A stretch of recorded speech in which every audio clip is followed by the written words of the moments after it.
Thanks for staying with us here on THV 11 Plus for Arkansas News Now. I'm Ashley King with meteorologist Nathan Scott. We were just talking about the temperatures. I feel like it's either below average or above average. Where's average? You know, the temperatures are just all over the place. We should be into the mid 50s this time of year. Okay, so that's average that for is right now. Our climatological average. Okay. For December. It's cold right now, though. Yeah, step outside. Don't be deceived. It looks nice out there, but I just went outside without a coat, and not a smart idea. You need that heavy coat, especially if you're going to be in the shade. But look at that visibility. You can see all the way to Petty Jean, it looks like. Temperatures this morning, we start off the morning 17. So the coldest temperature we've seen so far this season for Little Rock. 18 in Conway, 12 in Clinton, dropped down to 18 in Arkadelphia, 19 for you folks in Pine Bluff. The numbers right now, trying to rebound.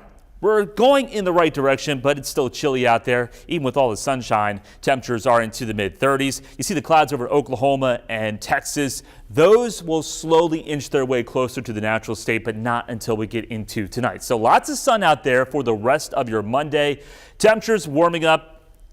At best, low 40s, maybe mid 40s in some locations. Tonight, not as cold. We drop down into the upper 20s, low 30s. And tomorrow, look at this. Numbers, widespread 50s expected across the region. However, there will be a lot of clouds. Those clouds bring us our next chance of rain. Also, we're talking about numbers into the 60s in my 7-day forecast coming up. And an update this afternoon, a person of interest in the deadly shooting at Brown University has now been released after evidence pointed in a new direction. 2 students are dead and at least 9 others were injured. CBS's Jared Hill is at the campus in Providence, Rhode Island with the latest. And we're continuing to ask for help. A renewed push for tips in Providence, Rhode Island.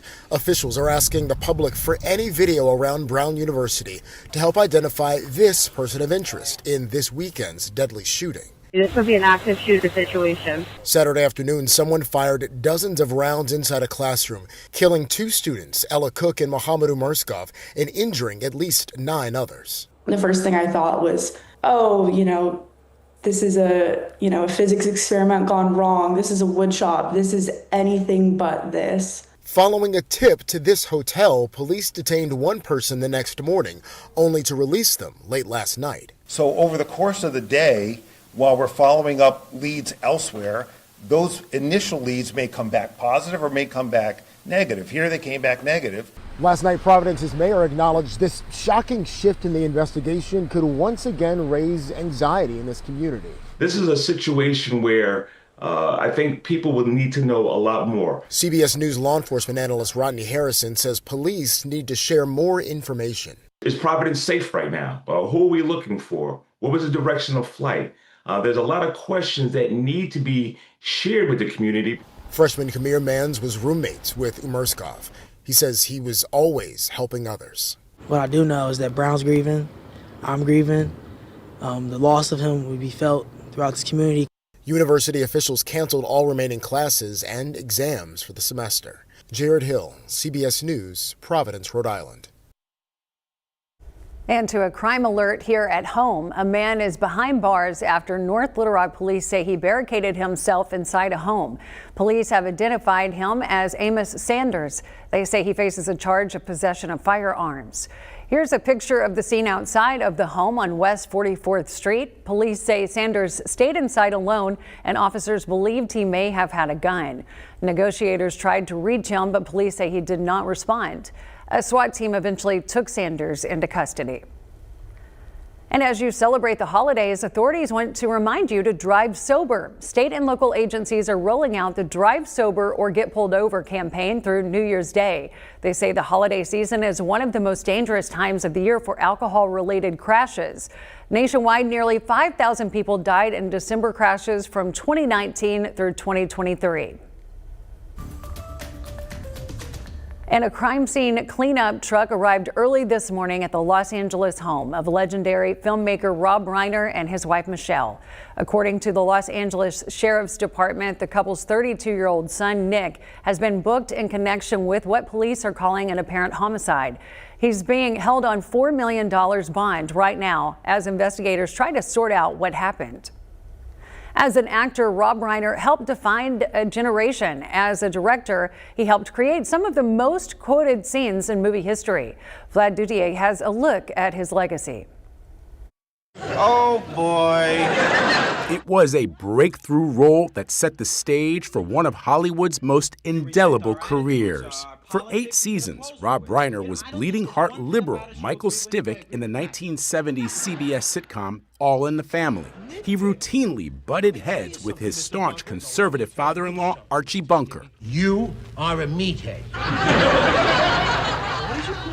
After All in the Family wrapped up, he went behind the camera, beginning a decades-long run as a director across multiple genres that remains almost unmatched. This is Spinal Tap was his first feature. Most of the 11 and then amps go up to 10. Exactly. Does that mean it's louder? Is it any louder? Well, it's one louder, isn't it? The mockumentary about a heavy metal British band would find its way into the lexicon for generations to come.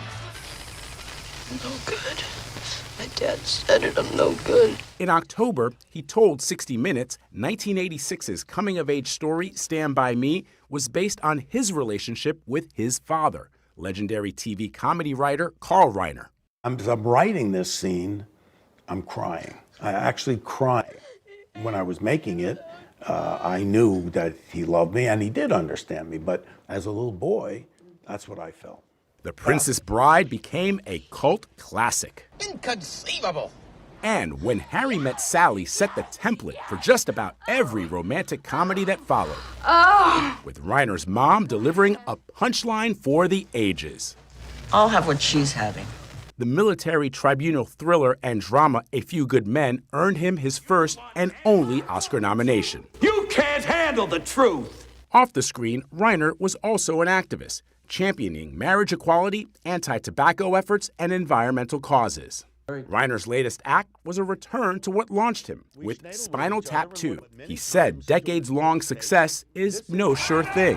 All the films I've made, I never know what's going to work, what's going to... I try to get something I like. And if I like it, then I say, well, at least I like it. Hopefully somebody else is going to like it. Vladimir Dutier, CBS News. A young teen is turning heads with his unique skills for the greater good. Hear how he's making an impactful difference for others coming up. Well, the past couple mornings have been too cold for you. There is some good news. Not so much for me, though, because I enjoyed the cold mornings. One more cold morning tomorrow, and then look at the warm-up. Temperatures will stay above freezing Wednesday morning all the way into, I think, a large part next week. I'll have more on that complete 7-day forecast coming up.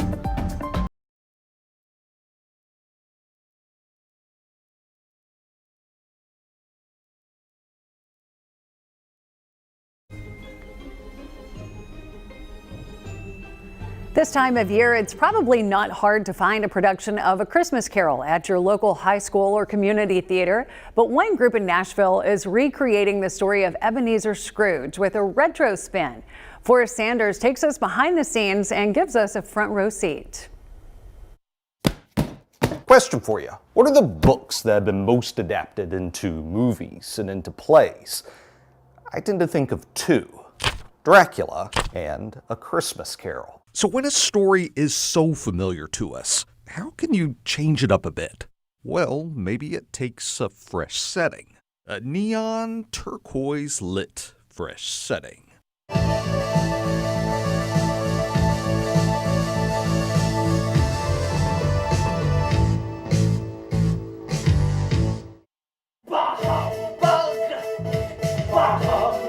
Ebenezer Scrooge is living in the 80s in Street Theater Company's production of a VHS Christmas Carol. Full of Americana and pop culture and one of many different types of shows that feel like, yeah, that's a street theater show. Because it's weird and because it's interesting and because it's fun.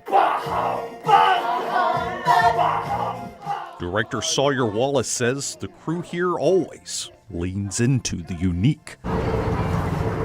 Unique is who they are, now doing shows out of a former barbershop building. But it's working. Street Theater Company's in its 20th season. Ernest Saves Christmas, Gremlins, vintage E.T. drinking glass, which is awesome. Just check out the set. Where do they get Those wonderful toys. Well, Sawyer says the set's made up of little pieces of the 80s that belong to members of the crew. I mean, a Rubik's Cube sitting on top of a Pat Benatar cassette? Now that's 80s. So what's changed in this version of the story? Well, Marley's had a makeover, and who is Scrooge in the 1980s? He's probably like a Wall Street guy. You'll be haunted by three spirits. He does not like We Are the World, right?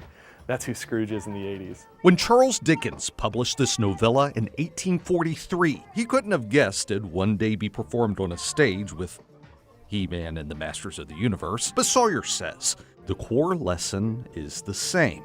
You can become a better person. The redemption story is one that resonates with everybody. And a familiar story is wrapped up in a whole lot of retro joy. You mean you can hear the hum of the tube TVs that really brings you to a certain place. I can't say enough about this community that exists here. Kind of content that Street does is content that you're not going to get very many other places, and it's going to be a really good time too.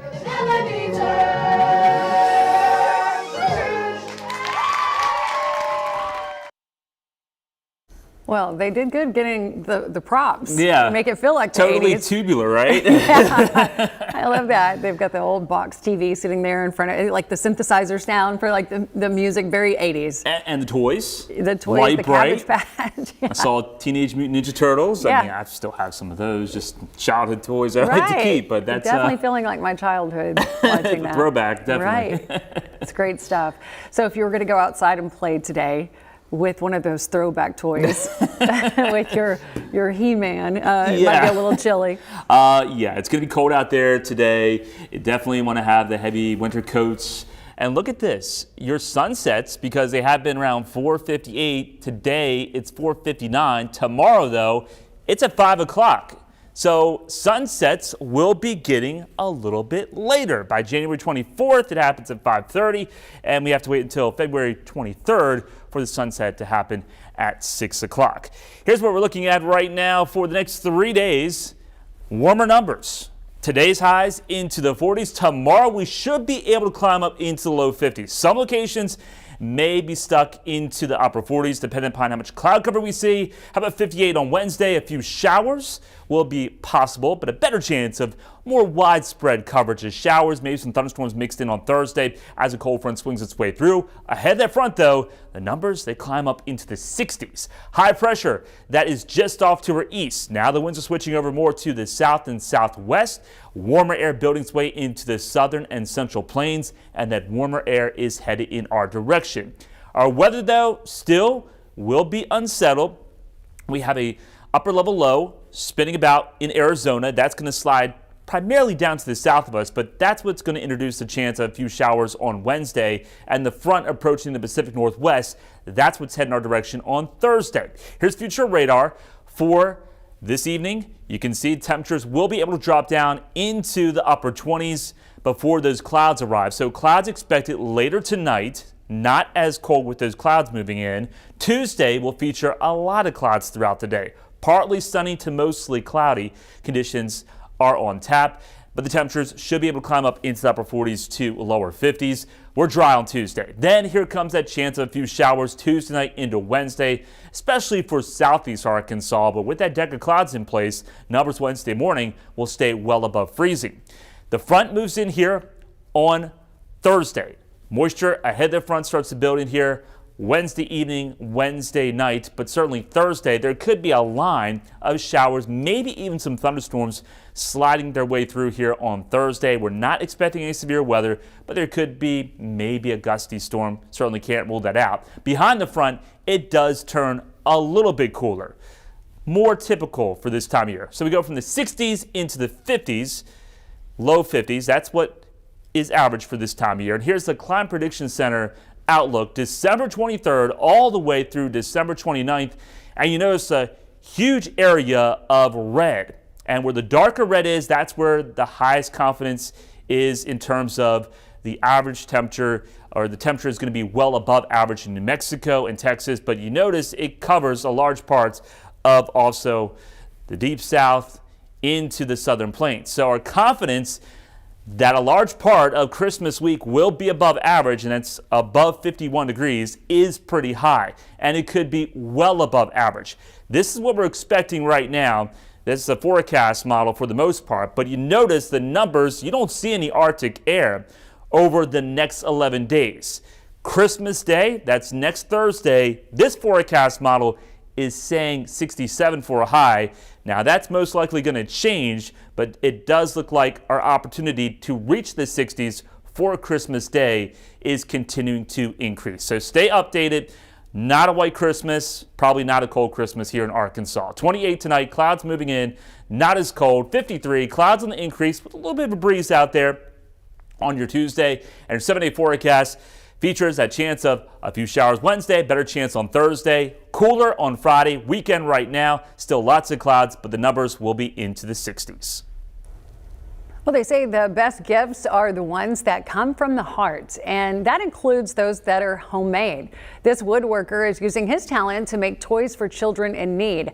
As Terry Russell shows us, that woodworker is only 13 years old. Purple Heart, Canary, let's see here, Purple Heart, Canary, Wenge, and Walnut. Owen Bosick knows more than just the different kinds of wood. At 13, he's making a name for himself with the wooden objects he makes by hand. He's got the equipment and the know-how. He's been doing it since he was 10 years old. For now, he's making cutting and charcuterie boards, which have done pretty well at local crafts fairs. It takes a labor of love. It's something that really takes creativity and personality to bring something like that to life. He says business is pretty good. He's received a scholarship from the Young Children's Entrepreneurial Market to help continue his vocation. He's the youngest member of the Nevada Woodchucks, who each year makes wooden toys for needy kids locally. His uncle Randy Pontius, who is a member, says he got a call from the group asking about his great-nephew.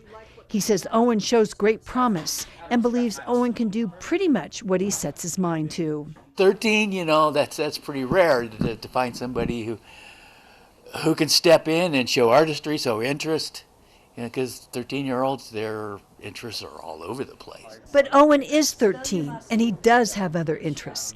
He's a member of the Boy Scouts and has vigorously pursued badges just as he does his woodworking. He'd like to earn more than the 140 badges offered. Eagle Scouts is also a goal. All in time. I would love to think, hopefully one day, maybe become somewhat of a jack of all trades. Well, the Hoop Hogs got the big revenge win from Saturday. We'll hear from Coach Cal, plus a check-in on Harding football. Heading back to the national championship, we'll hear from their coach, Paul Simmons, on what it means to him. That's coming up next in sports.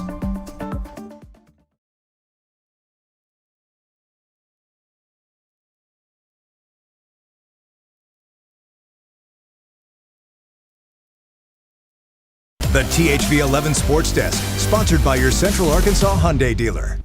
Well, the Hoop Hogs got their revenge on Saturday with a fun win over Texas Tech. They had a trio of stars show out. Of course, Trevin Brazil, 24 points to go along with a couple of 20-point performances from Darius Acuff and Carter Knox. The Razorbacks now 8-2, and while the season hasn't been perfect, they seem to have learned from their losses, and just like maybe we all thought, their tough non-conference schedule has only made them better.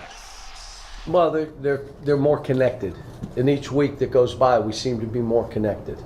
And we can do things out of timeouts. We can do things late in the game that we've worked on. But I tell you, those two games, Michigan State and Duke, helped us. We had a chance to win both, and we didn't.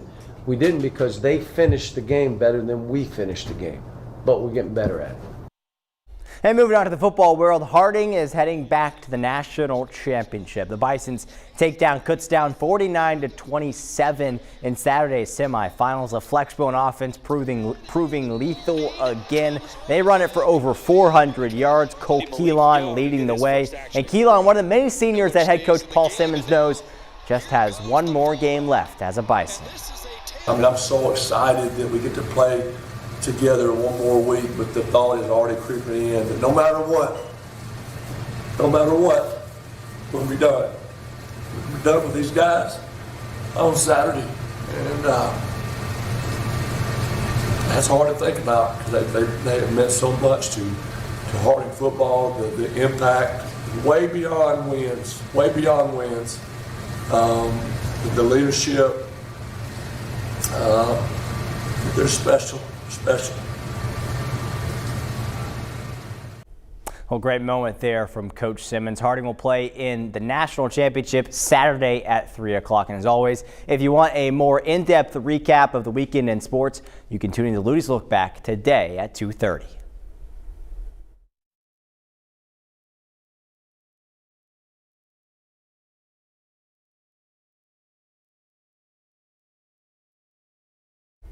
Before we go, a reminder, tonight is the second night of Hanukkah, and the annual Hanukkah Unity Parade of Light and Love rolls through Little Rock tonight. The parade starts at 6 p.m. near the corner of Chenal and Bowman, home to Arkansas's largest menorah.